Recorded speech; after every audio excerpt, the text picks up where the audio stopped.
Vamos falar sobre o cigarro e parar de fumar?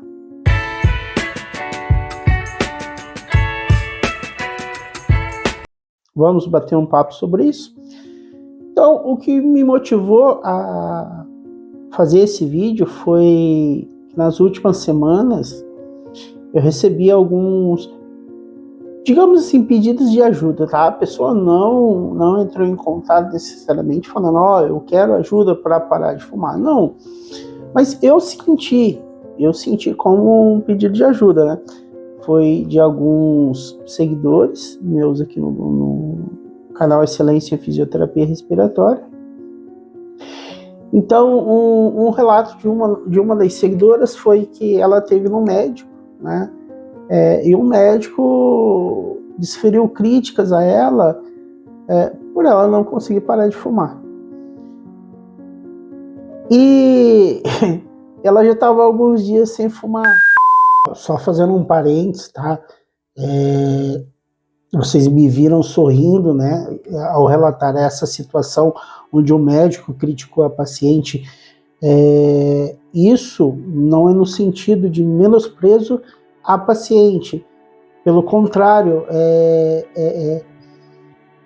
pela atitude do médico. Tá? O meu sorriso, assim, não é algo que eu fiquei feliz com a situação.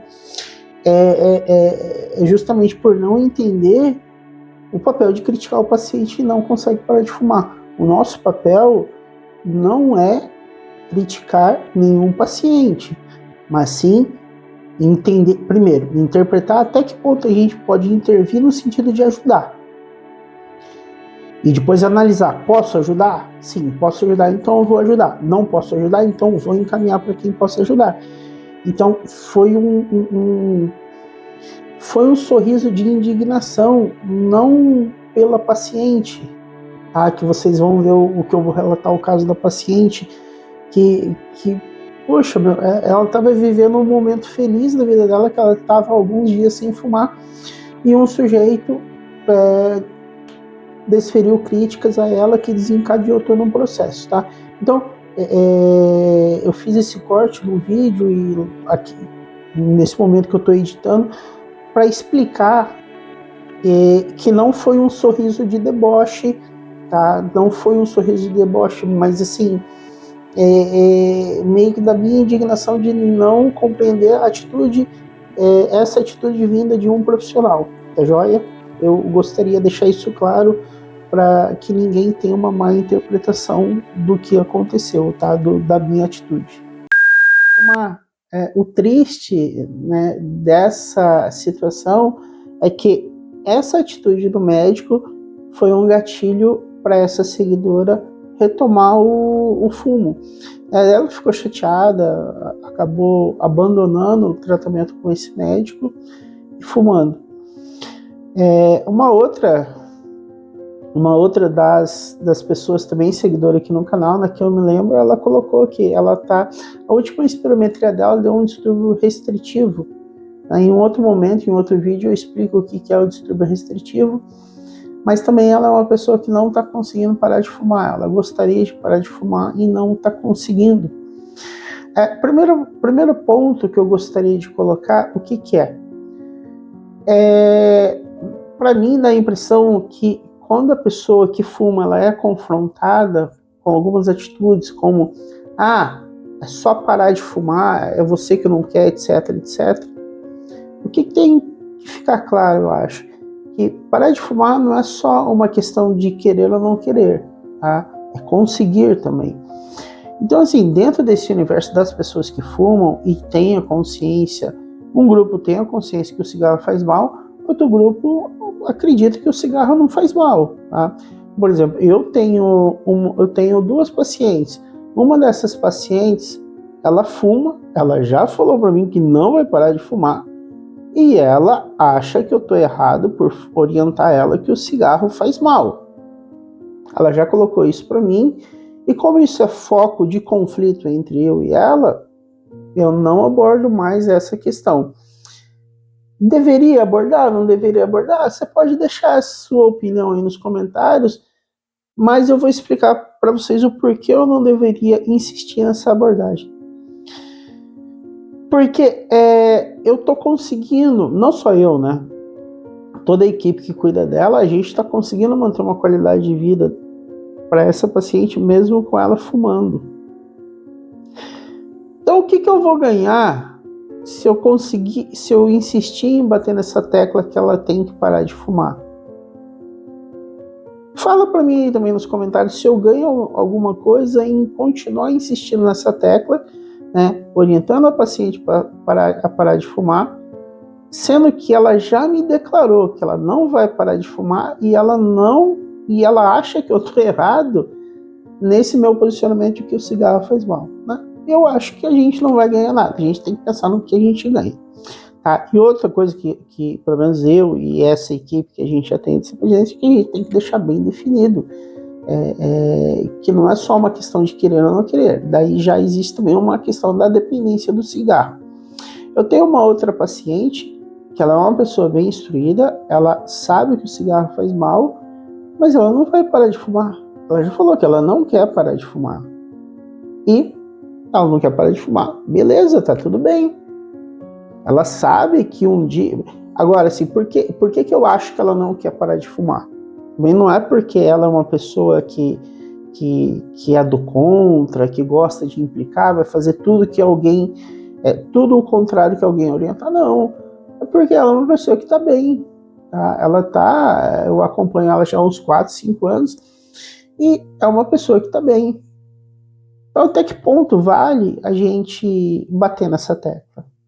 Sabe? Primeira questão que eu gostaria de abordar nesse vídeo é essa.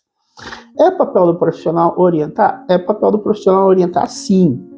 Todo profissional tem que passar essa orientação.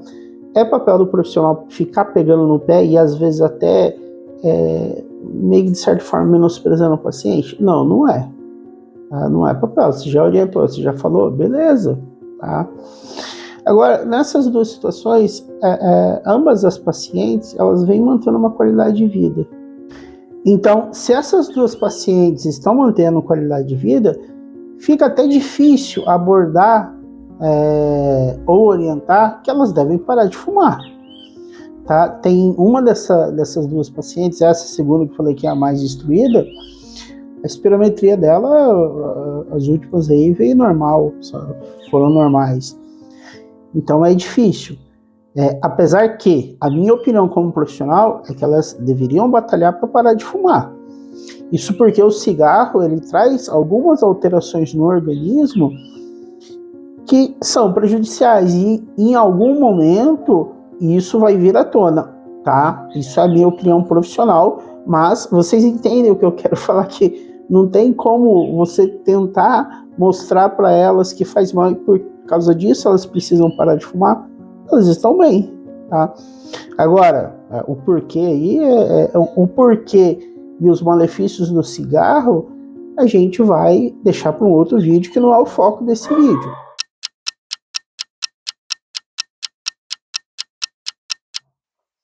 O foco desse vídeo é mais a questão das duas primeiras, que são pessoas que, pelo relato delas, eu senti que estão tendo algumas alterações e tem esse impacto emocional, né, que elas recebem, que para mim deu a entender que elas têm um impacto emocional, principalmente frente à vontade de parar de fumar e o não conseguir, e opiniões externas aí que às vezes, pelo que eu entendi, também são até no sentido de crítica, que acaba gerando mais malefício. O que vocês têm que entender em primeiro ponto? Que definitivamente não é culpa de vocês, tá? Existe alguns colegas meus de profissão, de cursos que eu já participei, que chegaram a falar, usar termos assim, que ter DPOC hoje em dia é questão de escolha. Não é questão de escolha, porque com certeza ninguém escolheu fumar, tá? Com certeza. E às vezes você tem pessoas que desenvolveram doença pulmonar, mesmo DPOC. Então, por exemplo, eu tive uma paciente que desenvolveu DPOC porque morava perto de uma carvoaria. Isso não é questão de escolha. Ela não escolheu.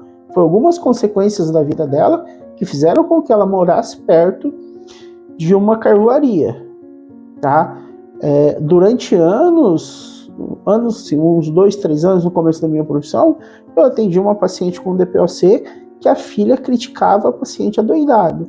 E eu era um péssimo profissional. Mas ela deixava a mãe dela o dia inteiro num ambiente com fogão a lenha. A mãe dela não tinha DPOC por questão de escolha. E nem as alterações que a mãe dela tinha era má vontade da mãe. Conseguem entender isso que eu estou falando? Como esse paciente absorve as questões do meio externo. Então, por isso eu acho que não é uma questão de escolha.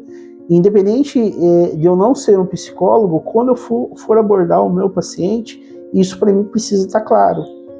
Tá? Justamente para eu poder encaminhar e saber que até certo ponto eu não consigo intervir. Principalmente quando o componente fumar, ele tem alguma alteração psicológica e sentimental, esse tipo de coisa.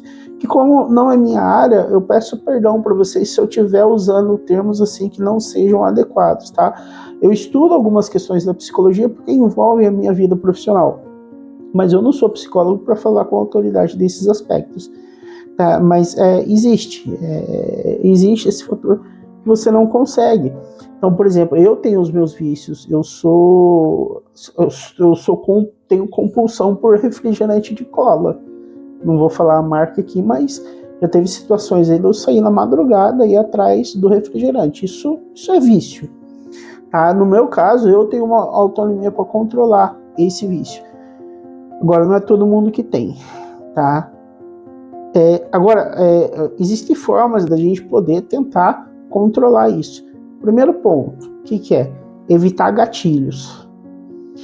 Então, se você sabe, o seu médico, o seu profissional, o seu fisioterapeuta, o seu psicólogo, ele já mostrou algumas questões assim que soam mais como crítica, não simplesmente abandone, tá? Procure outro profissional e tenta abstrair aquilo. Porque o profissional você precisa. Então, evitar gatilhos. Tá? Fora evitar gatilhos, procure estabelecer metas. Tá? Evitar gatilhos assim, evitar tudo que acontece na sua vida para dar vontade de fumar. Tá? Esse tipo de coisa. E procure estabelecer metas na sua vida para parar de fumar. Agora, essas metas elas têm que ser concretas e palpáveis para você e, por exemplo, não para mim. Eu posso chegar e fazer um vídeo aqui, ó, você diminui um cigarro por dia, que depois de tantos dias, tantos meses você parou de fumar. Não é simples assim, tá? Então, se você consegue diminuir um cigarro por dia, beleza, trabalhe nessas perspectivas. Se você consegue diminuir um cigarro por semana, ótimo. Agora, o principal ponto é você evitar gatilhos e entender que isso não é só uma culpa sua. Entende o que? Às vezes até uma culpa do ambiente ali, de como você está absorvendo as questões do ambiente. Bom, eu espero que tenha ficado claro as questões abordadas nesse vídeo aqui, principalmente no aspecto do que é um gatilho que pode te levar a fumar, tá? E sobre a perspectiva de estabelecer metas para ir reduzindo o cigarro, tá? Uma outra questão também, para poder se trabalhar, é você procurar entender dentro da sua rotina e tentar achar uma outra coisa que também te dê prazer além do cigarro, tá? Às vezes acontece muito isso, a pessoa abandona o cigarro, mas ela acaba desenvolvendo compulsão por uma outra coisa. Por exemplo, recentemente eu atendi um paciente que ele parou de fumar. Na hora, quando ele ficou sabendo que tinha DPOC, ele na hora parou de fumar. Só que ele ingere muito açúcar. Ele acabou substituindo uma coisa por outra. Então, às vezes, você tem que fazer alguns equilíbrios, assim. Uma vez eu assisti um vídeo de um médico, o Drauzio Varella. O Drauzio Varella foi fumante, então ele expõe algumas questões lá que levou ele a fumar e a parar de fumar. Então, um dos pontos que ele fala que ele foi levado a fumar é que ele era uma pessoa muito tímida, retraída, queria participar ali, ter um convívio. E, pelo que eu entendi, o cigarro acabou sendo essa ferramenta. Tá? Então, entende quando eu falo que não é só uma questão de querer, às vezes algumas coisas nos levam àquilo. E daí talvez alguém vai mencionar, mas é culpa dele sim. Assim, eu acho um pouco complicado, tá? Porque a gente quem está de fora não sabe quais são as circunstâncias que levaram aquela pessoa a ter aquele determinado vício. Então eu acho que isso é complicado. Cabe, principalmente ao profissional da saúde, tentar filtrar, ver o que pode intervir e o que não pode intervir de modo a ajudar e encaminhar. Então o Drauzio Varela, ele fala, né, ele explica o porquê que ele começou a fumar, e ele fala que em algum momento ele chegou a ter convicção de que em algum momento ele ia ter que parar de fumar, né, que é o que ele fala no vídeo dele. Vou procurar esse vídeo e trazer para o canal para a gente conversar sobre o vídeo. E ele fala isso, em algum momento você vai ter que fumar, então vá se parar de fumar, em algum momento você vai ter que parar de fumar, então vá se preparando para isso e reduzindo alguns cigarros aí por dia ou por semana, tá? Isso é uma sugestão. Eu vou trabalhar em algum material mais consistente, tá? Que sirva de ferramenta para você que está tendo essa dificuldade e quer abandonar esse vício, tá? Era a essência do vídeo de hoje, seria isso. A priori o vídeo acabou, eu só queria conversar um pouco mais com vocês sobre duas questões, tá? A primeira questão é que se você é um fumante ou foi fumante e está nesse vídeo, provavelmente você tem DPOC ou conhece alguém que tenha DPOC, doença pulmonar obstrutiva crônica. Então nós temos um material que ele é comercializado por um preço simbólico, que é uma apostila, tá? É um e-book, na verdade, sobre o e-book básico sobre DPOC e um e-book sobre exercício de expansão pulmonar. Então nós comercializamos esses e-books por um preço bem acessível, como eu falei, é um preço bem simbólico. E caso você tenha interesse em adquirir esse material, eu peço que você clique no segundo link que está na descrição desse vídeo. Vai estar na descrição desse vídeo, tá? E no comentário fixado. Na descrição do vídeo, o primeiro link que você vai ver é um link para você participar do clube de membros, tá? Então, o primeiro link é do clube de membros. Se você tiver interesse, lá tem alguns benefícios, você pode ver lá quais são os benefícios. Segundo link vai ser para você entrar em contato para adquirir o e-book. Então, se você clicar no link, você vai ser direcionado para o WhatsApp do site Treinamento Respiratório, onde você vai poder adquirir ou um dos e-books ou os dois e-books. E o terceiro link, tá? Também é caso você tenha necessidade e interesse, até mesmo interesse em adquirir isso conosco, é o link de um aparelho de inalação, que também é muito comum para as pessoas que têm doença respiratória. Então, atualmente, o aparelho de inalação que nós temos no site Treinamento Respiratório é dessa marca, tá? Tá espelhado para vocês, mas a marca é a G-Tech. É um aparelho de nebulização portátil, você pode carregar ele para onde quiser. Ele é a pilha, tá? Então, ele vem com essa sacolinha, dentro dele vem essa sacolinha, dentro da sacolinha está todo o aparelho, tá? E vem a pilha já também. Aí o aparelho ele é montável, tá? Então vem o corpo do aparelho, vem duas máscaras, uma máscara infantil, tá? Que tem a alça aqui. Na verdade, essa daqui é infantil, essa é a máscara infantil. A máscara infantil do aparelho, que ela tem a alça, tá? Tem as duas alças aqui para colocar no rosto e fixar no rostinho da criança. Essa daqui é a máscara adulto, tá? Que também vem com as alças e fixa. E daí tem o suporte para colocar aí o medicamento, né? Todas as peças aqui para você montar. Ele é montável, tá? Você monta, tem um manual um manual de instrução aqui explicando como você monta. Então você pode adquirir esse aparelho com a gente também, se for do seu interesse, tá? E se você estiver precisando. Você pode acessar lá, dar uma olhada. Se estiver dentro do que é possível para você, tá? E você precisar e puder comprar conosco, eu vou ficar imensamente agradecido. E é uma forma de você também contribuir com o nosso trabalho, tá? E é através do site Treinamento Respiratório. O aparelho de nebulização é o terceiro link, tá? Esse terceiro link sobre o aparelho de nebulização, ele não vai ficar fixado nos comentários aqui, tá bom? Apenas o link para adquirir o nosso e-book. Joia? Então compartilhe esse vídeo aí com quem você achar que tem interesse ao tema. Um grande abraço e até o próximo vídeo.